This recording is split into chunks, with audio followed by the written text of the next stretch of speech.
This week we're on the road touring Kessler Crane's headquarters, and we review a DSLR audio adapter by Beachtek. DVTV starts right now.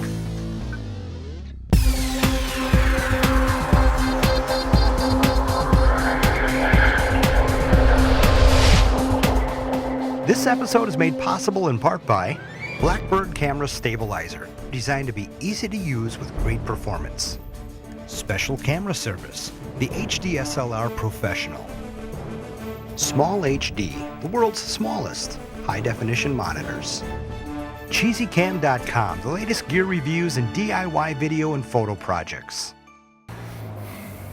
Hey guys, welcome to another brand new episode of DVTV, bringing you the next wave of digital video. I'm your host, Tony Reale. Today we're in Plymouth, Indiana at the headquarters of Kessler Crane. We're going to be touring their location, finding out how they assemble and manufacture their gear, and taking a look at some brand new products. So let's check it out.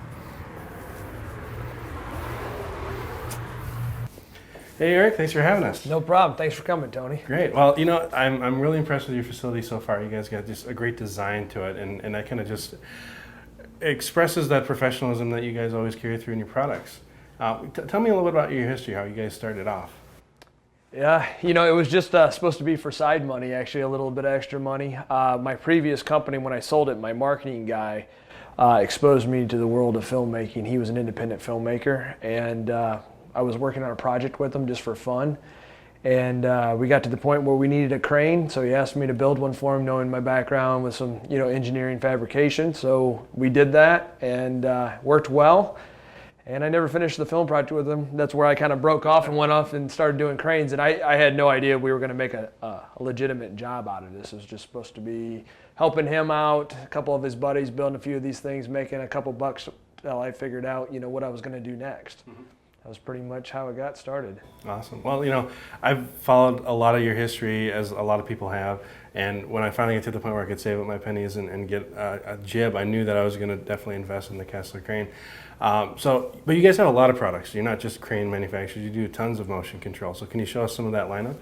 Sure, yeah. Let's go ahead and take a walk down into the studio. All right, Eric, this is impressive. This is like the shrine of Kessler Crane gear. And I'm really drooling right now. So why don't you tell us a little about, you know, all the different types of gear that's available that you have? Sure. Well, I mean, obviously right here is our traditional KC crane. This is the product that started our company. This is what we were building in a pole barn 7 years ago. Obviously it's come up many levels in quality since then and features. We then went on to building our Hercules head down here, so we have a proper crane support head. At that time, a lot of guys were using things like 503s, 501s, other heads, and not that they're bad heads, but they're not designed for the weight loads of a crane. So we came up with that, was our next product. Then the K-Pod, again, out of necessity. I mean, guys were using stuff that it wasn't really designed for, and we wanted to give them a product that was going to hold up, last a lifetime, and that's where we came up with the K-Pod.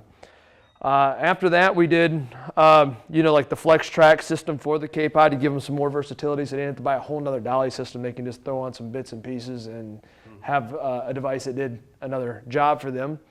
I believe it was shortly after that we did the Revolution head up here, and that's what kind of got us into the motion control thing. Originally, that product was supposed to be just a pan tilt head for a crane, but we did some new features like an LCD screen, which none of the other heads at that time, at least in our price range, had. This way you had repeatable values, we had adjustable damping, we had an analog recorder, and then we had customers asking us, well, can you know, make it do time lapse? And that's when we added in the basic, it was basically an intervalometer for motors, and that worked, but it wasn't the best way of doing it, and it was you know, a little difficult to set up. So as we've seen that market developing, we kept putting more and more into the engineering on the software side. You know, that's where we came up with Smart Lapse and Simple Mode and some of the other features that it currently has today. And now we're at the limit of what that product's capability is, so we're working on our Fusion motion control system, which is completely digital and encoded system. So exact positioning, exact repeatability, much easier to use for the visual effects world anyhow. Right, and as with most of your products, you're bringing in at a price point that's attainable to the average shooter, even someone like myself that does small-time productions, that has always wanted to do some of those major Hollywood shots and styles, but maybe never could even come close to a Technicrane or any of those high-level remote-controlled systems. Right. I mean, that's the whole point of our company. It's what we've been doing all along. I mean, obviously, if you have $250,000 to spend on a piece of gear, there's already a ton out there that you can go and get. What we're challenged by is how can we make a device that does what the $250,000, $2 million, whatever, you know, crazy expensive equipment out there does, but do it on a level that we can all afford and have in the trunk of our car, and drag it around on, you know, practical shoots, the stuff that people are doing every day. So that's what we're challenged by. That's what's driving our product line. Same thing, even, you know, with our slider systems. Same thing. I mean, we're not the ones that invented sliders. We just kind of think we're the ones, you know, that kind of invented what is the right way of doing it. We don't use any off-the-shelf components anymore. Almost everything that goes into our sliders is 100% built custom for this. That's why they're smooth, they're quiet, they're durable. They have all the features they have, from crank handles to drag controls to the ability to put an electric motor on it. Everything was built from the ground up, so it's the proper tool for the job. All right, now Eric, one of the things that really impressed me about Kessler Cranes was the modularity of all your stuff. You've designed it to work with each other and be able to future update things and stuff like that. And you've got some products here that really demonstrate that quite a bit. So show us. Yeah, well, I mean, a lot of people know of our shuttle pod, and originally this was just a cart that was made to ride on the backside of our dual rail crane. Basically just had the idea of, you know, people were wanting a dolly, and we saw that we had a crane that somewhat resembled the track to a dolly, so why don't we just throw a cart on it, so if a guy has a crane out on the job, he can turn it into a dolly system. And that did really well just as that stands by itself as just a cart for the crane, but then people were asking questions, well, I don't need a crane, but that shuttle pod looks really cool. Can you just make me a track system standalone?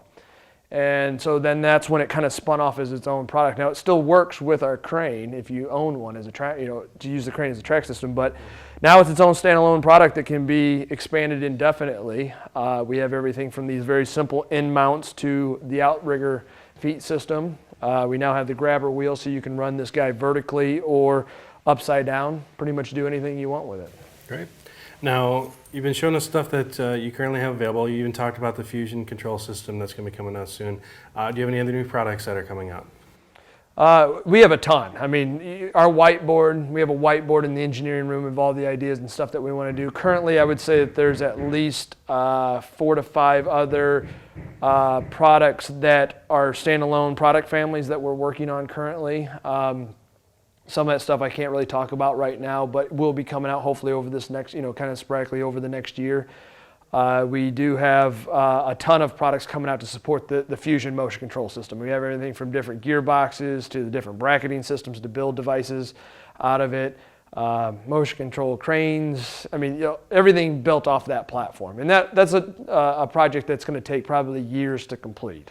Again, we're going to be releasing the core of the unit, which would be a motor to drive either slide or shuttle pod with a pan tilt head and basic camera controls here in the next few months. And after that, we're going to go into the crane, full-size dollies, and we're going to build it in such a way that even people can build their own devices out of it, kind of an erector set, if you will. All right, Eric. Now, I was back there a little bit, and I saw some new slider that you guys are working on. What can you tell us about that? Absolutely nothing. You weren't supposed to say that. That's our stealth slider. It's kind of a hybrid now between the pocket dolly and our bloom slider. It's really neat design. It's all black, so for the guys that didn't like the red, flashy color of the bloom, we've catered to that, as well as we've added the drag control. There's no crank handle. Some people didn't want the crank handle because they're doing mostly motorized shots. Or it got in the way and they just didn't use it anyhow. So this is kind of like that perfect blend between a normal pocket dolly and a bloom, the Philip Bloom Signature Series pocket dolly. Cool. Well, I'm glad to see that there's pretty much any option out there for everybody in that market. Right. Tony, I got to get going. So thanks for stopping by. Thanks for I'm going to have Chris go ahead and show you around the shop, our manufacturing facility, and our machine shop. Great. Sounds good. Thanks. All right. Yep. Thanks, Tony. This episode is made possible in part by Rig Wheels, camera wheels for creativity. Manhattan LCD, the affordable solution for high-definition monitoring. CPM Camera Rigs, your lightweight solution for caging the beast. Cinemover, the versatile motion system for small cameras. So Tony, what do we have here today? We have here the Beachtek DXA-5Da adapter. If that's not enough numbers and letters, I don't know what is. Okay, what does it do? It's essentially an XLR, balanced XLR adapter that lets you run into your DSLR, which only has a 1/8 inch stereo jack. You can get a cable that goes from 1/8 inch directly to XLR, but it's not going to be balanced, so you're going to end up with tons of audio issues. It's not going to sound good. So having an adapter like this essentially allows you to go XLR mic directly into your camera, which is really great for people that are not wanting to do dual system audio. Right. I think the thing that's great is if you're trying to avoid external audio, or you're a single shooter and you're going to do audio and video at the same time, what's great about this is it does have the standardized mounting that'll go right underneath the camera. So essentially about the same size as a battery pack. You mount this right underneath your camera, and you've got your video available and your audio available all on one unit, which we know it doesn't have available normally in a DSLR. And but what I like too is the dual XLR, the left and the right, which is very standardized for normal video shooters. So it kind of gives us the advantage as DSLR shooters in order to kind of reproduce that same all-in-one unit. So I do like that portion as well. So and what makes this ideal for DSLR shooters is this auto gain control disable. That sends a frequency through one of the channels to essentially disable auto gain control, which is common in some DSLRs, and literally you just can't switch it off. Like some cameras like the 5D, you can switch it off, but some you can't. So having that feature is really great. And there's a plethora of other audio controls in here. You've got your volume control, your levels adjustment, stuff like that. Now there's two different models out there. The 5Da has this little LCD screen on it. There's another one that you forfeit the LCD screen, but you get phantom power. So if you have a mic that requires phantom power, like some of the XLR shotguns and stuff like that, right, you can go that route. Most of the mics I have are either lavaliers, so they run directly off of their own power source, or I have the Rode NTG2, which you can put a battery in there and it doesn't need phantom power. So I did want to go with the LCD screen option. Now, we were noticing that you kind of have to crank up the output of the mic to be seen in here, and some of the shotgun mics and stuff like that don't really have that much output in them. You can't really even see it. Now, I'm no audio expert, so I might be setting this up wrong, but and I think for me, because I spend more time on that side of the camera than on this side, but being able to monitor, because I know it does have the headphone jack, which is great, being able to monitor everything. But when you have a lot of different noises and a lot of different cross-contamination of audio almost with two people speaking and different things, it's really nice to be able to adjust my levels, kind of like a histogram or anything else. When you can't trust your own eye or can't trust your own ear, you can kind of go back and check.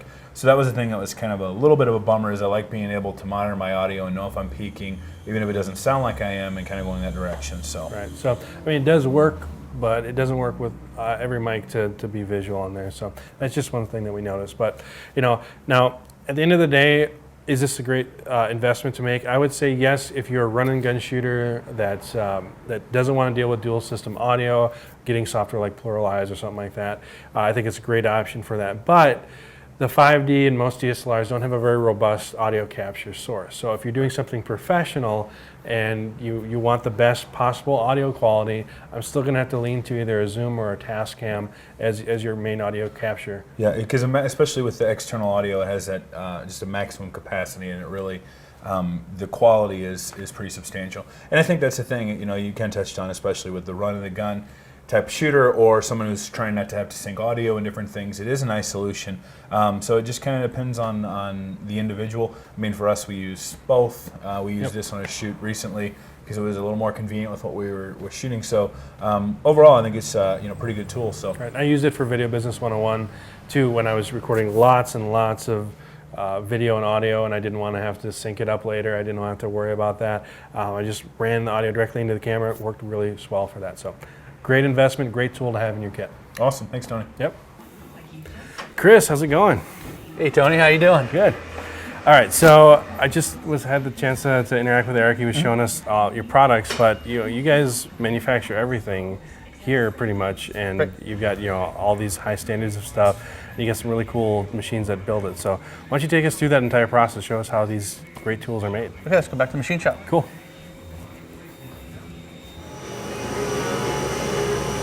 All right, Chris, what's going on here? This is pretty crazy.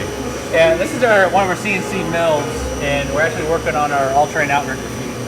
And basically what it does is it goes in just a solid chunk of aluminum, They go in and they do all the profile cuts, and they come in and hog out the profile. And when they get done, basically have the leg for the all-terrain outrigger. Very cool. Now you guys get this aluminum locally, don't you? Yeah, pretty much everything that we do as far as our manufacturing is done locally. I mean, what we do in-house, and then we outsource some of the machine shops. Everything's done here in Indiana, so here local suppliers. Well, great to see. Everything is USA based. Yep. It's awesome. Yep. So what happens after here? Where do things go? Basically, they go from here. They do the final deburring. Basically taking off all the hard edges, and then we anodize them, and then it goes out to the shop, and we do the assembly. All right, so we've got all the pieces, and we're seeing these assembled. Tell us about that process. Okay. Basically, we have all our machine parts that come in, either the stuff that we manufacture here in-house or from our suppliers, and they come in here. And what Kevin's doing right now is they've done the pre-assembly where they'll go and they'll assemble all the blocks. Over here at this station over here, they do a lot of the pre-assembly, get everything ready. Bring it over to Kevin, he does what we call the final assembly, where he's putting on the end blocks, the belts, he does all the alignment checks on the slider to make sure that you got a smooth slide. We laser test everything to make sure that the movement of the cart is exactly flat, so it doesn't show through. We don't want to have any bad footage coming out of your camera, so Right. we do like 3 quality checks by 3 different people as it's going through the process to make sure that it's perfect when it goes out the door. All right, Chris, we've got several orders here to ship out, looks like. So where are these going to go? Where are you guys shipped to around the world? We ship everywhere, all around the world. I mean, these are dealer orders that are going to Singapore, Malaysia, Germany. We ship all over Europe, all over Asia. So pretty much everywhere. It's amazing, and people are getting a chance to improve their skills in videography through your great gear. Well, thanks a ton for the tour. Thanks for coming out. Really excited about the future of all the stuff you guys got coming out, and we're definitely keeping an eye out for everything you got planned. Thanks, appreciate that. Thank you. Want more Next Wave DV in your life? Make sure you subscribe to us on YouTube to be notified when the next episode airs. Visit our website for daily posts on the latest digital video news. Like us on Facebook to join the Next Wave DV community, and follow us on Twitter for behind-the-scenes news and pictures.